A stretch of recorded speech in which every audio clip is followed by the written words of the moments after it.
back here on the Cover 3 podcast. Hope everyone's got their big boards together.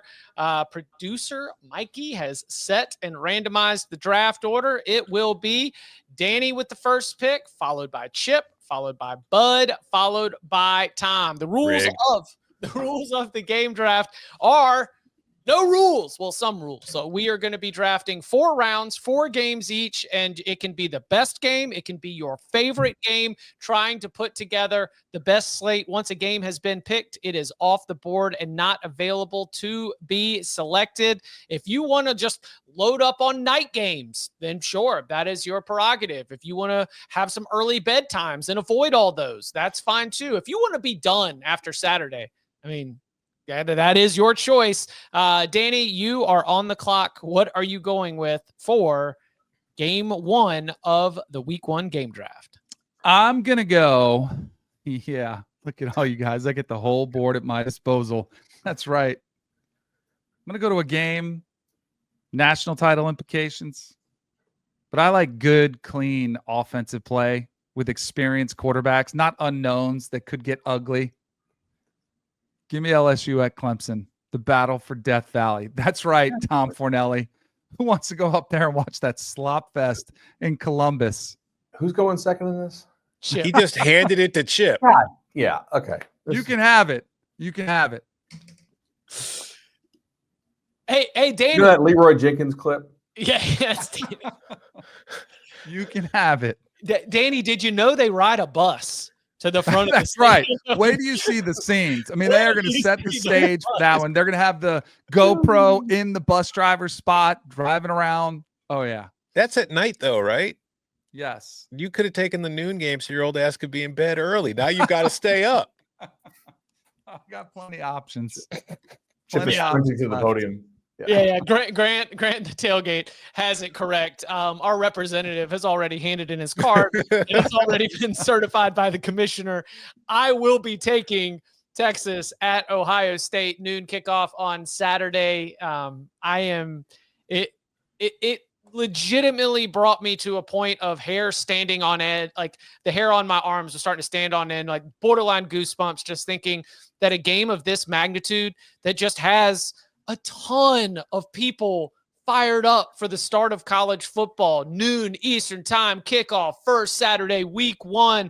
It's the kind of game that as you're moving about talking to people who haven't spent all summer thinking about college football, who really are just now be like, oh yeah, start of the school year, college football. Wow, Ohio State, Texas. I'm so fired up for college football. I unlike others, I am open. I open my arms to the normies out there. I think that when a lot of people are excited for a college football game, it's an exciting thing.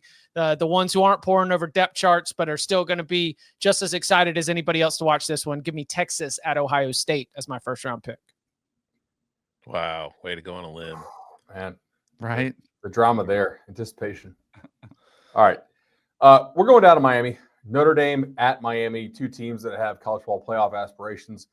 2 really good offensive lines, a lot of speed on defense for both teams. I think the questions are out wide somewhat for both. And then for Notre Dame, we'll see how new quarterback CJ Carr looks. We'll see how Carson Beck bounces back from his elbow injury that he suffered for Georgia. And if he can have kind of a redemption season there for the Canes. New defensive coordinator for Miami, Corey Heatherman, comes in along with a completely rebuilt secondary, for Miami. We'll see if they're hold on. You meant to do that, right? That's kind of, but then I was like, it's the name, and then it kind of came out anyway. So yeah, like good job on them going to get guys. I think they are much better in the secondary. Really good backs in this game, by the way. I mean, Love, Price, and like the dudes from Miami are studs as well. Should be a sellout crowd, I hope, by game time. I've been seeing some It's got to be. Like Florida. No, man, Florida State fans are giving Miami fans total shit right now on Twitter for not selling this thing out yet. But it should be a great ball game, and I'm really excited to watch this one. So that's my first pick with the 3rd overall. Right. Notre Dame at Miami Sunday night. Tom, you've got, we'll snake this. You've got 2 picks. Oh boy. Because 4th is the absolute worst spot to be in for these games this week. Because you guys got the 3 games that matter. And now after this, it's all just what I need to know before I make this pick, Okay. because I get an answer in the group text this morning. Are we going to be like issuing a poll to see who wins? Usually. Yes. Right? I said usually. Sure. That's the way that we approach this. Mikey? All right. So then I am going to, that kind of solves it for me here. For my first game, one I'm sure will be great, and I'm not just pandering to fans. Alabama, Florida State. Okay. So what you're doing is you're just trying to make sure you win the poll. I can't win the poll. I can't. I just need to give myself a respectable showing. There's no way I'm going, Chip, you've won the poll. Let's be clear. You got Ohio State, Texas at number 2. All right. Danny just blew it. Blew it. Like, this is the Virginia game. Game theories returning for me. Wait do you see my pick? And for my second pick, all right, now we get to the nitty gritty here. Give me Auburn, Baylor. Yeah. That was. Auburn, Baylor. This is another huge spot. Like we mentioned, the Big 12 playoff hopes earlier when discussing the Iowa State, Kansas State. If they're going to get 2 teams in or have a chance to get 2 teams in, these are the games that they need to win. They need to win these non-conference matchups against the SEC, because even if Auburn finishes 7-5, when the SEC is telling you how great it is later in the year, you can still say, well, we beat Auburn and they're an SEC team, so they must be great. And if you're Auburn, I feel like if you want to accomplish your goals this year, which is to get back towards, if not winning the SEC or getting into the playoff, at least feeling good and being one of the better teams in the league, winning 8 games, winning 9 games, I don't see a path for you to do that if you don't beat Baylor here.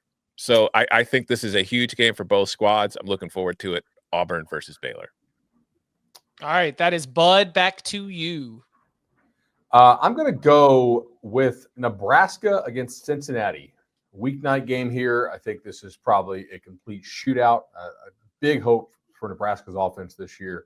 Cincinnati's offense was already pretty good last year. I think they could score on the Cornhuskers as well. So a little 4-hour shootout in Arrowhead, right? Yep. Does Mahomes show up? Does Taylor? Right. Oh, yeah, because it's Cincinnati. If Taylor shows up, Cincinnati. y'all win the poll. We're going to get Taylor to vote for the poll. It's going to be like Bud Elliott, 97%, each of y'all 1%. Like it's Swifties, come on. In the graphic, just put Taylor Swift's face in place of Nebraska, Cincinnati. Fascinating turn of events here. I see my number 5 off the board. I see my number 6 off the board. Bud just took my number 9 off the board, which leaves my number 4 on the board right there for the taking. That would be Monday night in Chapel Hill among the pine trees as the Bill Belichick era gets started with TCU in town. Those boys did not have numbers on in spring practice, so we'll have our rosters out, trying to learn everybody who's lining up there for North Carolina. Sonny Dykes with his own demons to exercise when it comes to these high-profile openers against high-profile coaches at a new location. Not to mention the Frogs in general, just trying to really make some noise in the Big 12. Josh Hoover, of course, is the star power, but there's a lot to learn and get excited about in terms of the way that the rest of this TCU roster has been built out. The stage might be just like, it might just be too much going on, but if it's available, I can't let it sit undrafted. So here I will take to pair with Texas at Ohio State, TCU at North Carolina. We're fighting for wins. Chip's fighting for clicks. I say we fight for eyeballs. I mean, we should do it like the ACC. Whoever collectively, like among their 4 games, gets the highest ratings. Yeah, all 4 games combined. I'm down. All right. Yeah. Let's just treat this like we're conference commissioners. All right. I'm going to go another ACC non-conference game. Give me Georgia Tech traveling to Boulder to take on Colorado. Love it. The new era, post-Shador, post-Travis Hunter, with Haynes King at the helm for Georgia Tech. Give me Georgia Tech at Colorado Friday night on ESPN. I love that. Rounding out round 2. Now you get us started with round 3. I will go. There's a couple good options here. If we're going ratings, I don't know if I want this one, but I think it's a good game, so I'm going to take it anyway. Give me Utah at UCLA. Yeah. I think it would come back to me, but I was starting to get hopeful. The returns on Nico are supposed to be pretty positive. The reports out there, but now you've got a little pairing with Dampierre at Utah with a quarterback who's healthy. You can run it a little bit. They're over a touchdown favorite, aren't they? Road favorite, Utah against UCLA. Yeah, I mean, if all three of those UCLA receivers are out, yeah. See, that was the informed stuff. Did y'all? We had our John Mateer, investigative reporter, who was actually like a Northeastern hockey player. You know, we've had a lot of good. Somebody in the tailgate. I was glad we should have played the Mythbusters theme that we've got out here, but you know. Cade Klubnik's mom had to come out and confirm that he was not T-boned in an accident, unable to deal with his shoulder. The additional potentially fake reports that have just that time of year.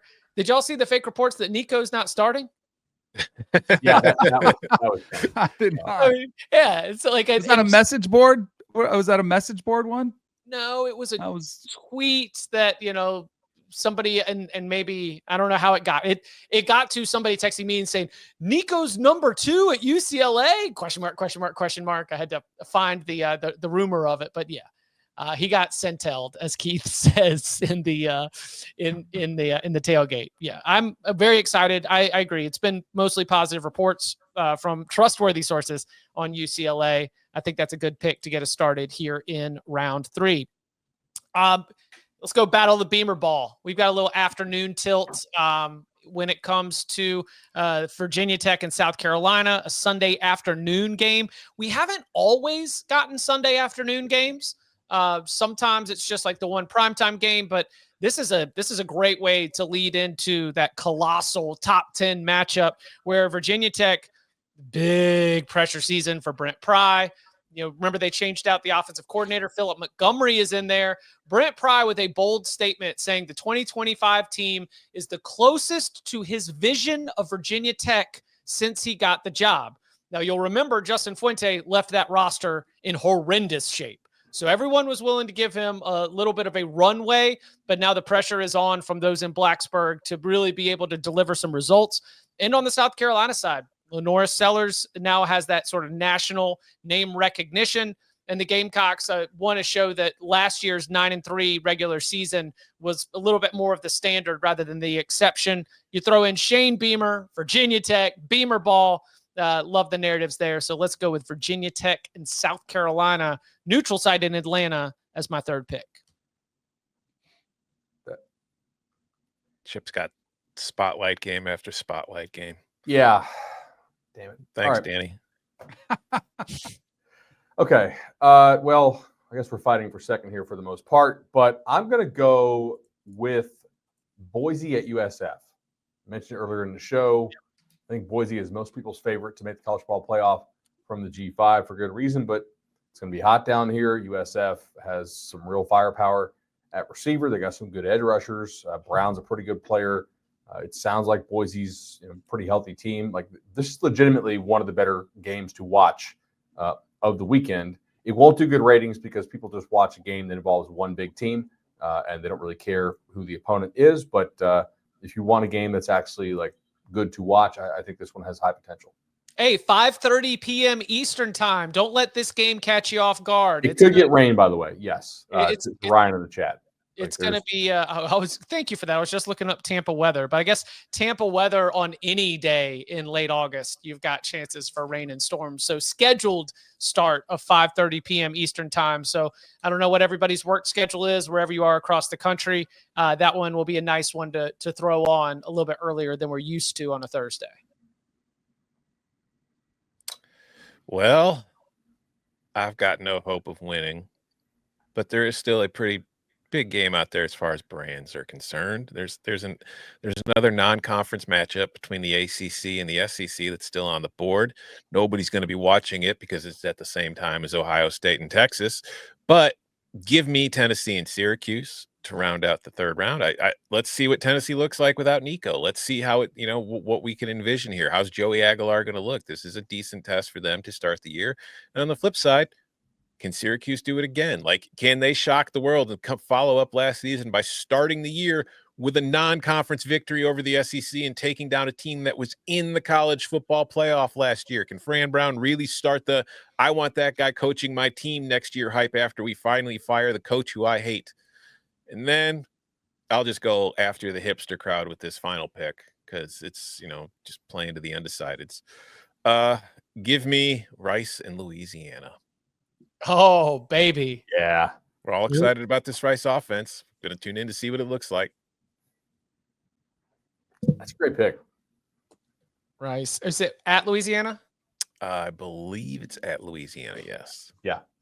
I like that a lot. A shout out to my new friends, big Syracuse crew. Met them over met them outside of High Park yesterday. We've got a little friendly wager on the line for Notre Dame at Miami. But one thing that I really I didn't underestimate, but I forgot to give a lot of credit to, that Fran Brown, as long as he continues to get these like Northern PA Jersey quarterbacks in there. I mean, all the Syracuse boys love a Jersey quarterback. It's just like, they just like Angeli. Like, it's just, there's a lot of passion, a lot of enthusiasm. We might be making a pick for the boys on Thursday on this game, but excited to meet some cover 3 fans. If I'm ever out and about, feel free to holler. Always like to meet the crew. Bud. I already have 4. What's your 4th? No, you've only got Notre Dame at Miami, 3. Nebraska, Cincinnati, Boise, USF. Oh, all right. Well, then perfect. I'm going to a nasty rivalry in Chip's neighborhood. Give me East Carolina, NC State. This is kind of one of those sneaky ones. If you know, you know. And there's definitely like more disdain there than you would think for an American Conference team against an ACC team. But like the regionality, I think a lot of people probably pick between these schools. There's some history there. They've had some real physical, like knockdown, drag out games before. I'm excited to see like the progression CJ Bailey for NC State makes from year 1 to year 2. East Carolina took off big time last year after they changed coaches mid-season. This is one of the better games for me for this weekend. Like, what a loaded weekend of college football, y'all. I'm so happy this is back. I'm so glad you brought that up. They fought before the bowl game at the Military Bowl, and then they fought after the bowl game at the Military Bowl. We're starting the season back again, ready to roll. There is nothing quite like the chip on the shoulder, and I do think this travels across other states. But the players on ECU and the players on NC State, a lot of them played high school football against each other. And in terms of the way that the recruiting process went, one of them, got an NC State offer, ended up going to NC State. One of them went to ECU. And that does lead to a little bit of a chip on the shoulder scenario where it's like, and I'm going to whoop your ass and prove it to you on the football field. It's it is an awesome game, but I'm glad you got it because I was not prepared to let it slip. I was not prepared to let 4 rounds slide without NC State ECU getting picked, which then leaves me a couple options here. I am asking for the committee. There's no way that I can merge 2 games into one pick, right? No. Kind of depends on which 2, right? Look at this guy. No. Danny hands in Ohio State and Texas, and now he's like, can I make 2 picks? What are we doing? Can I get 2 picks in one? Gen Z let's hear it. Let's hear it before we rule. We're probably going to say no. Because Bud, you might know where I'm going with this. My 2 games, which have to be paired together, are Toledo at Kentucky and Mississippi State at Southern Miss. No. Which means I am putting in the Toledo Southern Miss parlay as the pick for the watch party. No. No. Are these spreads big enough to where we're basically allowing Chip to say, like, hey, we're going to end up watching whichever one of these is not a blowout? No. All right. Well, then, fine. You've left me no choice. I tried to get creative, but instead, I'm gonna do my duty. I'm going to sign up. I'm going to hit that badge. I'm going to hit that ID card. Beep. Because At 3:30 p.m. Eastern Time, we've got a national title contender hitting the field for the first time. They came so close a year ago, falling short in the semifinals, but now we get to see what the revenge campaign looks like for the Penn State Nittany Lions. It'll be Brad Nessler, Gary Danielson, and Jenny Dell on the call. You can watch it on CBS, America's most watched network, the network of stars. You can stream it on Paramount Plus, a mountain of entertainment. My 4th round pick is Nevada at Penn State. Chip was putting a parlay over the network. Let it be.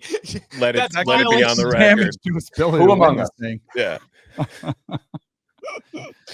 All right. Nevada at Penn State. Danny. All right, I have a question for the crew. Does it? I wanted to select a high school football game because of what's left. Can we do that? I was looking to There's see if some good American games Heritage left. played again. Our guy Dia Bell with a big comeback win. I mean, he put the team on his back. 21 points in the 4th quarter. Texas's future quarterback played great. St. Thomas has to bounce back after a loss to Mater Dei out in California. They played Boyd Anderson. I was going to suggest that one, but Isn't it Mater? yeah, I don't know. Mater? Mater. That was Yeah, some tell Matt Midwest Leinart. ass like I'm tired of hearing about pronunciation. him. Mater. Depends on where you're from. Mater. I was actually more worried about the day side. You should go They to weren't Bofa. teaching- You know about Bofa Stadium? You know? I mean, App State and Charlotte are playing in Bofa. Oh, there's some good games left. You guys ever heard of the Mind Goblin? all right. I'm going. I want to see one of 2 debuts. I got to decide between these 2. One, we've seen a little glimpse of a quarterback, but I'll go one. We're going to see his debut. Give me Bryce Underwood, Michigan, taking on New Mexico. See what he looks like. I was debating on Georgia State, Ole Miss. Georgia State, the SEC killers. Could they do it again this year after beating Vanderbilt last year? Kind of want to see what Austin Simmons looks like, but I'll go with Michigan, New Mexico. Like that. Certainly going to be a lot of attention. All right. So to recap Danny's selections in the week 1 game draft, LSU at Clemson, Colorado State at LSU at Clemson, Georgia Tech at Colorado, Utah at UCLA, New Mexico at Michigan. My picks in the game draft, Texas at Ohio State, TCU at North Carolina, Virginia Tech versus South Carolina, Nevada at Penn State. Bud's got Notre Dame at Miami, Nebraska versus Cincinnati, Boise at USF, ECU at NC State, and Tom's got Alabama at Florida State, Auburn at Baylor, Syracuse against Tennessee, and Rice at Louisiana. I bet Greg Sankey likes yours, Tom. You know, you got Alabama, Auburn, Tennessee. You might win.